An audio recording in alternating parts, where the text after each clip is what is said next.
नमस्कार, ओम शांति। मैं बीके श्रुति, dietitian, diabetic educator. आज हम ज्ञान मंथन स्टूडियो से एक बहुत ही प्यारी दिव्य आत्मा का स्वागत करते हैं जिनका नाम है बीके माया, जिन्होंने बहुत सारे अवार्ड्स लिए हैं और उन्होंने कैसे अवार्ड लिए वो आज हम जानेंगे। तो आइए हम मिलते हैं बीके माया जी चौहान से। नमस्ते दीदी। नमस्कार, ओम शांति। दीदी, आपका जन्म कहाँ हुआ था? मेरा जन्म उत्तराखंड में एक नैनीताल जिले में एक छोटे से गांव में हुआ था जिसका नाम गोठानी था। जोलीकोट में है ये। और ऐसे आध्यात्मिक परिवार में मेरा जन्म हुआ जहां शुरू से ही भगवान के प्रति बहुत आस्था थी। स्कूल की पढ़ाई पूरी कर ली, लेकिन कॉलेज काफ़ी दूर था, इसलिए मुझे वहां से पैदल जाने के लिए काफ़ी 6 किलोमीटर चढ़ाई, पहाड़ पर है ना, 6 किलोमीटर चढ़ाई पर जाना पड़ता था और 6 किलोमीटर पैदल ही आना वापस पड़ता था। स्कॉलरशिप मिलनी थी तो टीचर्स ने मुझे बहुत खोजा, मैं 3 महीने तक नहीं गई थी। अच्छा। तो इसलिए फिर जब वो मेरे घर तक पहुंच गए कि इनका स्कॉलरशिप है और इन्होंने टॉप किया है, ये क्यों नहीं आ रही, तो फिर हमारे हेड टीचर जो थे वहाँ पहुँचे और उन्होंने कहा देखो, हमारे पिताजी से बोले कि इनको कैसे भी भेजना है। हाई स्कूल इंटर नैनीताल से किया है। उसके बाद ही इंटर करने के बाद अच्छी डिवीजन से पास हुई थी, इसलिए एमबीबीएस में सिलेक्शन होना हमारे कुमाऊं और पहाड़ क्षेत्र में बहुत इजीली हो जाता था, क्योंकि उधर के लोगों को आरक्षण मिलता है ना, तो इसलिए ऐसा नहीं था मैं एमबीबीएस नहीं कर सकती थी। लेकिन मैंने नर्सिंग प्रोफेशन को सेलेक्ट किया क्योंकि मेरे फैमिली जो थी, भले ही मेरे पापा, मेरे फादर आर्मी में सूबेदार मेजर थे, लेकिन परिवार बहुत बड़ा होने के कारण ये एफर्ट नहीं कर सकते थे मुझे एमबीबीएस कराएं, फिर बाकी बच्चों का क्या होगा। तो उस समय की स्थिति भी ऐसी थी, तो इसलिए मैंने नर्सिंग प्रोफेशन को सेलेक्ट किया, क्योंकि मैं नर्सिंग प्रोफेशन में मदर टेरेसा और फ्लोरेंस नाइटिंगेल के सेवाओं से भी बहुत प्रभावित, इफेक्टिव थी। इसलिए मैंने कहा ये प्रोफेशन ठीक है, इसमें इतना खर्चा भी नहीं आएगा, भले हॉस्टल लाइफ थी उसमें भी। तो मैंने ये किया और उसमें भी जब अच्छे नंबर से फर्स्ट डिवीजन से पास हो गई, सिलेक्शन हो गया, तो मुझे हॉस्पिटल की तरफ से ही सीधे वार्ड एडमिनिस्ट्रेशन कोर्स के लिए कानपुर मेडिकल कॉलेज भेज दिया गया। उस समय उत्तर प्रदेश उत्तराखंड एक ही था, तो वह उत्तर प्रदेश में उस समय मैंने फर्स्ट पोजीशन में उसमें टॉप किया था। इसलिए वहाँ से BSc college of nursing Kanpur से रिकमेंड किया, you are recommended for BSc nursing as per your suitability, जो भी फर्स्ट पोजीशन था उसके हिसाब से। तो मैं वहाँ पर बीएससी के लिए सेलेक्ट हो गई। 3.5 साल का जनरल नर्सिंग कर चुकी थी, फिर पोस्ट बेसिक, फिर एडमिनिस्ट्रेटिव कोर्स किया, उसमें फर्स्ट पोजीशन लिया। तो बीएससी नर्सिंग 2 साल का पोस्ट बेसिक, वो भी मुझे विद पे और ऑन लीव, जो भी छुट्टियां जैसे मिलती थी गवर्नमेंट की तरफ से, भेज दिया गया। उसमें भी फर्स्ट डिवीजन किया, तो मुझे वापस ऑफिसिएटिंग प्रिंसिपल के पोस्ट पर काम करने के लिए बोला गया। तो वो मैंने बखूबी अच्छी तरह से चलाया और वहाँ तक फिर मेरे इंचार्ज की पोस्ट मिल गई। और हॉस्पिटल में भी मैंने बहुत ईमानदारी से, लगन से, क्योंकि सेवा भाव तो मेरे अंदर बहुत था, आध्यात्मिकता भी थी ही थी। बड़े बड़े हॉस्पिटल में मुझे भेजा गया, तो हल्द्वानी में, नैनीताल में, अल्मोड़ा में, रानीखेत में, सब हॉस्पिटल्स में गई। तो उसमें मुझे ट्रेनिंग दी गई कि जितने मैट्रन और हाई लेवल पर जो सीनियर नर्सेज हैं और जो एडमिनिस्ट्रेटिव पोस्ट पे हैं नर्सिंग में, उनको आप एजुकेशन दीजिए, ट्रेनिंग दीजिए। तो फिर मैं वहाँ से आई तो मैंने वो ट्रेनिंग दी। हल्द्वानी से स्टार्ट किया। आईसीयू में उस समय कोई आईसीयू नहीं था, वहाँ पर इंटेंसिव केयर यूनिट नहीं था। अच्छा। मशीनें सारी गवर्नमेंट ने प्रोवाइड कर दी थी, लेकिन चलाने वाला कोई नहीं था, कार्डियोलॉजिस्ट, डॉक्टर्स की भी कमी थी।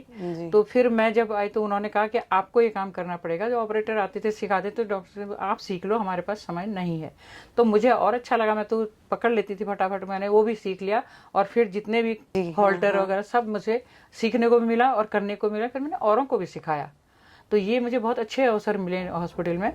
सुशीला तिवारी में एक मेडिकल कॉलेज खुलना था 100 बेड का, वहाँ पर कोई नर्सिंग सुपरिटेंडेंट नहीं मिल रही थी उस टाइम। तो फिर मेरी ही फाइल सेलेक्ट की गई और फिर मेरे हेल्थ मिनिस्टर ने और डायरेक्टरेट से ऑर्डर मिला, आप वहाँ जाके ज्वाइन करिए, क्योंकि वो 100 बेड से स्टार्ट होना है। तो यहाँ पर जब मैं आई तो मैं इसके बारे में, जब मैंने, अपनी ही बहन ने मुझे बताया, उसने प्रेरित किया कि ब्रह्मा कुमारी मैं गई थी, किसी ने उसको बताया तो वो मैं भी गई, तो मुझे भी ज्वाइन किया। तो बहुत अच्छा लगा।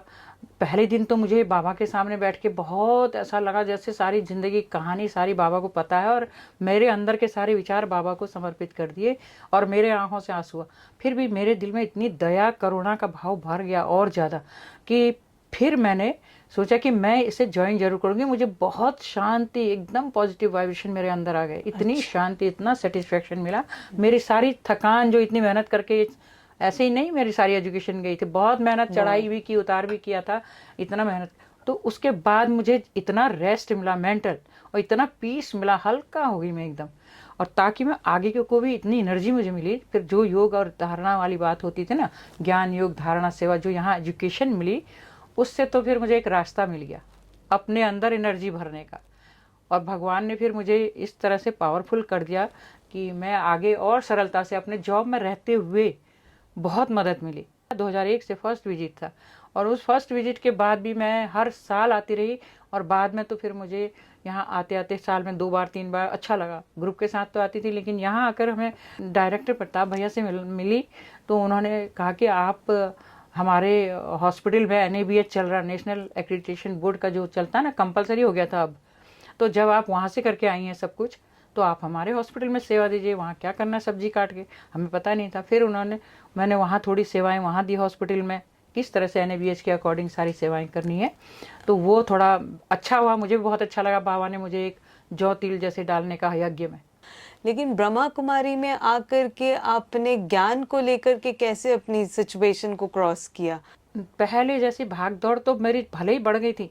मैं हॉस्पिटल में ड्यूटी करती 5 बजे के बाद, क्योंकि सबकी नज़र मुझ पर थी कि कब ये जाएगी सेंटर, क्या पता यहाँ कुछ ब्रेक हो, तो वो पेपर तो आते ही हैं, जी जी लोगों जी। ने चेक करना शुरू कर दिया, कहीं ड्यूटी छोड़ा। मैं ऑफिसर रैंक पर हूँ, चीफ नर्सिंग ऑफिसर थी, फिर गवर्नमेंट के सीनियर नर्सिंग सुप्रिटेंडेंट की पोस्ट मेडिकल कॉलेज में थी, उसके बाद चीफ नर्सिंग, उस रिटायरमेंट के बाद भी चीफ नर्सिंग ऑफिसर का पोस्ट मिला प्राइवेट हॉस्पिटल रिसर्च सेंटर में वहीं।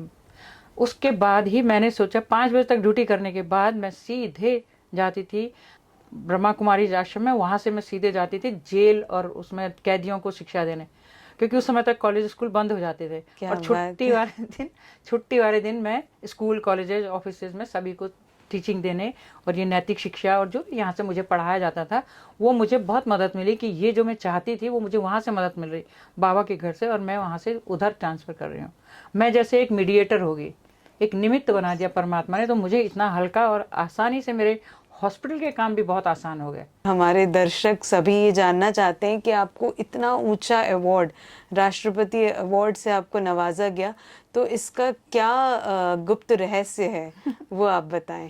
पुरुषार्थी को तो कुछ देता ही है जी। फल तो उसका मिलना ही है, तो उसकी वजह से, और सारा मेरा काम जो था ईमानदारी से, ऑनेस्टली जो हमने काम किया, मेहनत से, पुरुषार्थ से, जो भी मेहनत की उसके हिसाब से मुझे, और मैं हर फील्ड में, जिस फील्ड में भेजा गया, नेशनल जो प्रोग्राम्स होते थे, leprosy program, immunity program, family welfare, child health care, जो भी ऑपरेशन, आई केयर, कैटरेक्ट, किसी भी फील्ड में भेजा, मैंने वहाँ बहुत बखूबी अच्छी तरह से दिल लगाकर काम किया। एक एक दिन में 100 ऑपरेशन तक कैटरेक्ट में हेल्प किया।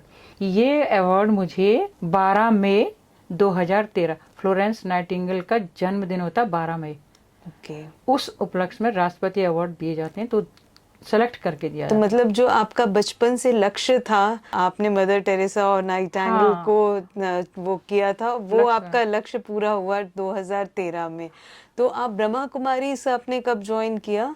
2000 में ज्वाइन किया, और 2001 में पहली बार आई। तो एक्सीलेंट सर्विसेज को देखते हुए वो सारा तो मिला ही, सारी फील्ड में काम किया। उसके अलावा रुद्रपुर एक 91 में, 92 में ऐसा एक बॉम्ब कांड हुआ था, एक्सपोजर टेररिज्म अच्छा। में किया था, जी। तो उसमें बहुत सारे इंज्योर हुए थे, जहां हॉस्पिटल में भेजना था उनको, वहां भी उन्होंने चैलेंज किया था कि जो वहां सर्विस देगा, हम वहां भी बॉम्ब पहले, फिर जैसे उनको लोकल में रुद्रपुर में शिफ्ट किया गया, वहां भी एक्सपोजर हो गया और कई लोग घायल हुए। उन्होंने तुरंत, गवर्नमेंट ने सारे पेशेंट हल्द्वानी रेफर कर दिए। जी। अब वहां कोई देखने वाले, जाने वाले तैयार नहीं हुए, क्योंकि वहां भी वही होगा। इसलिए फिर मैं उस समय नैनीताल में थी, स्कूल ऑफ नर्सिंग में, वहां पर प्रिंसिपल ऑफिसरेटिंग कर रही थी। जी। वहां से मैंने खुद ड्यूटी करके मैंने कहा मैं जाऊंगी, वॉलंटियर किया, और मैं हल्द्वानी जाकर रात में उन मरीजों को, इतना ज़्यादा ज़मीन में पड़े हुए थे ढेरों, और फॉरसिप ली, और उनके तार वार रात में, भले ही फर्स्ट एड मिल जाता है इमरजेंसी में, उसके बाद भी इतने लोगों को रात की ड्यूटी ली, ताकि रात को उनको पता चलता था। फिर ड्रेसिंग करते हुए सारे तार कांच के टुकड़े सब निकालते हुए उनको ड्रेसिंग करते हुए अपने साथ कुछ लोगों को लेते हुए सबको रात में नींद कुछ पेन किलर देते हुए आराम से सुलाने के लिए ये मैंने अपनी तरफ से किया। ये सारी सचमुच माया बहन आप मदर टेरेसा 2 हैं। तो वो मुझे बहुत अच्छा लगा, इसलिए मैं खुद ही अपने मन से ही गई थी उसमें भी। तो ये सारी चीज़ें देखते हुए फिर तो मुझे Indira Gandhi women's achievers award भी मिला, राष्ट्रीय गौरव अवार्ड मिला और भारत ज्योति पुरस्कार भी मिला, बेस्ट सिटीजन ऑफ इंडिया वो भी मिला। काफ़ी अवार्ड मिले थे, मुझे याद भी नहीं है, भरी हुई हैं अलमारियाँ। तो बेहतरीन हाँ, बेहतरीन, बहुत और सुंदर। 2013 में जब राष्ट्रपति अवार्ड मिला फिर तो मुझे सेवा में भी। आप हमारे दर्शकों को क्या प्रेरणा देना चाहेंगे, क्या कहना चाहेंगे? मैं तो दर्शकों से यही कहूंगी कि बहुत मेहनत करने की ज़रूरत होती है, ज़िंदगी में कभी विराम नहीं लगाना चाहिए, तो मेहनत बराबर करनी चाहिए, श्रम का फल जरूर मिलता है, जैसा फेंकेंगे वैसा रिटर्न हमें मिलेगा। तो मेहनत करेंगे तो अच्छा फल मिलेगा। मैं आज तक अपनी उम्र को नहीं देखती हूँ, मैं केवल देखती हूँ कि मेरे सामने जो सेवा आती है उसको मैं कर डालती हूँ। हमारे डायरेक्टर जो हैं ग्लोबल हॉस्पिटल के डॉक्टर प्रताप मिधा जी, उन्होंने मुझे इधर अपने ग्लोबल स्कूल में प्रिंसिपल की पोस्ट दे दी और मुझसे कहा 2 साल का बॉन्ड भरो, इसमें करो। तो मैंने 1 साल का किया, क्योंकि मैंने कहा उसके बाद हॉस्पिटल का भी करना है, तो वो भी मैंने काम बखूबी किया, बल्कि कह रहे थे वो और रुक जाइए। तो मैं तो उनके आभारी हूँ, उनकी और रूपा मैम की भी। रूपा मैडम है ना वहाँ पर CNS चीफ नर्सिंग ऑफिसर, वो भी राष्ट्रपति अवार्डेड हैं जी। उनको अभी अवार्ड मिला था 2-3 साल। अभी भी मैं यहाँ पर मेडिकल विंग की लाइफ मेंबर हूँ, डॉक्टर बनारसी भाई के अंडर में जो सेक्रेटरी हैं वहाँ पर। और इनके द्वारा मेडिकल विंग की जो भी सेवाएं वहाँ पर भेजी जाती हैं सेंटर्स में, तो वो सेवाओं को मैं आगे बढ़कर पूरा करती हूँ। और मेडिकल विंग की तरफ से हमें काफ़ी वहाँ पर सेवाएं, एजुकेशन के अलावा और भी मीटिंग अटेंड करके जो भी सेवाएं मिलती हैं हर गांव में उनको एडिक्शन फ्री करने के लिए और उन्हें नशा जो भगा रहे हैं उसके लिए, और जितनी भी नैतिक शिक्षा है या परमात्मा का परिचय है, वो अभी इनके द्वारा दिए गए हमारे पास कुछ मेडल्स और अप्रेजल सर्टिफिकेट थे जो हॉस्पिटल्स में कोरोना वॉरियर्स को डिस्ट्रीब्यूट करने थे। उसको हमने काफ़ी मेहनत तो की, लेकिन बांटा जब तो वहाँ के हॉस्पिटल के और हमारे बीके भाई बहनों के साथ एक अच्छा IPR बन गया, क्योंकि हमको एक मौका मिला। हमने पत्रिका, एक आपका मीडिया और ज्ञानामृत समाचार संदेश, शिव संदेश, उसके साथ सर्टिफिकेट के साथ रख कर फाइल बनाकर उनको प्रेजेंट किया और गोल्ड वो जो मेडल था वो देकर उन्हें सम्मानित किया। उससे काफ़ी असर पड़ा और उन लोग जब भी ब्रह्मा कुमार भाई बहनों को देखते हैं उनके लिए उनके दिल में अलग से एक सिंपैथी भी जागृत हुई। माया बहन, आप अपनी फील्ड में बहुत अच्छी सेवाएं दे ही रही थी और काफ़ी व्यस्त रहती थी। जैसा आप अपनी दिनचर्या मुझे सुना रही थी तो मुझे ऐसा लग रहा था कि आप इतनी ज़्यादा व्यस्त रहती थी और फिर भी आप आध्यात्मिकता में आकर के अपनी दिनचर्या को कैसे सेट करती? तो दिनचर्या में मैं सुबह 3 बजे उठ जाती हूँ और अगर 2:30 बजे भी नींद खुल जाए तो भी उठ जाती हूँ। 3 बजे के बाद फ्रेश होकर अपना योगा करती हूँ और आराम से पता ही नहीं चलता कब 5 बज गया। 5 के बाद मैं कोई भी आध्यात्मिक क्लास ज्वाइन करती हूँ, सोती नहीं हूँ। और उसके बाद मेरा 1 घंटा उसमें लगता है, फिर मैं नहाना धोना जो भी है वो करके चाय पी के फिर से मुरली सुननी है। 7 बजे वो मुरली सुनती हूँ पूरा, 7 से 8 बजते 8:30 बज जाता है मुझको। उसके बाद नाश्ता पानी, मेरी दिनचर्या बता रही हूँ, नाश्ता पानी करके जो भी घर वालों के बीच में रह रही हूँ, प्रवृत्ति मार्ग में रहते हुए पवित्र बनकर कमल फूल समान रहकर सब करना, आने जाने वालों की सेवा करना या कोई ऐसा कोई मिल गया उसको ज्ञान देना। दिन में रेस्ट करती हूँ, फिर 2 घंटा रेस्ट की, चाहे नींद आधे घंटे भी आ जाए। उसके बाद मैं उठ के फिर अपना चाय के बाद फैमिली को चाय पानी देने के बाद, ज़्यादा लोग नहीं है फैमिली में, बस मेरा युगल, मैं और 2 बच्चे, फूल और फलों के जो पेड़ है ना उनकी देखभाल करती हूँ। उसमें मेरा बहुत टाइम उनकी सिंचाई में देखभाल में लगता है। तो शाम हो जाती है, फिर शाम को योगा करना है। जब तक लोग सोए रहते हैं हमारा आध्यात्मिकता को पूरा हो जाता है जी। और फिर उसके बाद हमारे दिन की जो दिनचर्या होती है, मुरली का टाइम निकल जाता है, 7 से 8 तक मुरली सुन लेते हैं। फिर घर का काम शुरू होता है और फिर ड्यूटी का टाइम हो जाता है अपना, वो भी चल जाता है। जी। तो बहुत आसानी से। हाँ, तो आपको थकान नहीं होती?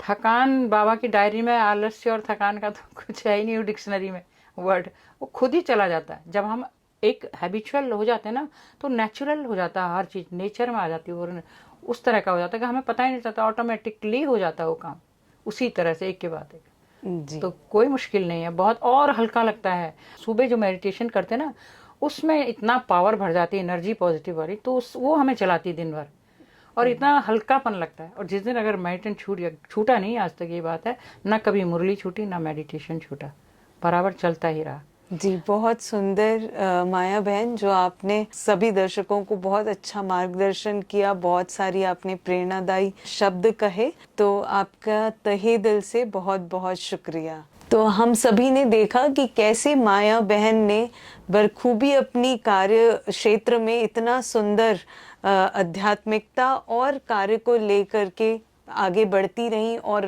बहुत सारे अवार्ड्स से उनको नवाजा गया। तो हम हमेशा यही सोचते हैं कि आध्यात्मिकता से जुड़ेंगे तो पता नहीं, हम तो अपनी जो कार्य सेवा है वो उनसे हट जाएंगे, लेकिन उन्होंने बल्कि और ही बहुत सुंदर से आध्यात्मिकता से जुड़ने के बाद ही उन्होंने बहुत सारे अवार्ड्स, ऐसे 50-60 अवार्ड्स उन्होंने प्राप्त किया। तो हम चाहेंगे कि उनका मेन जो हमने देखा कि आलस्य और अलबेलापन अपने जीवन से अगर हम हटा देते हैं तो हम सदा के लिए आगे ही आगे बढ़ते जाएंगे और सफलता को प्राप्त करते जाएंगे। तो मैं चाहूँगी कि आप सब अपना फीडबैक दें कि आपको क्या इनसे प्रेरणा मिली और आपने क्या कौन सी ऐसी बात है जिनको आपने अपने जीवन में उतारा। अच्छा, मिलते हैं अब अगली एपिसोड में। अच्छा, ओम शांति।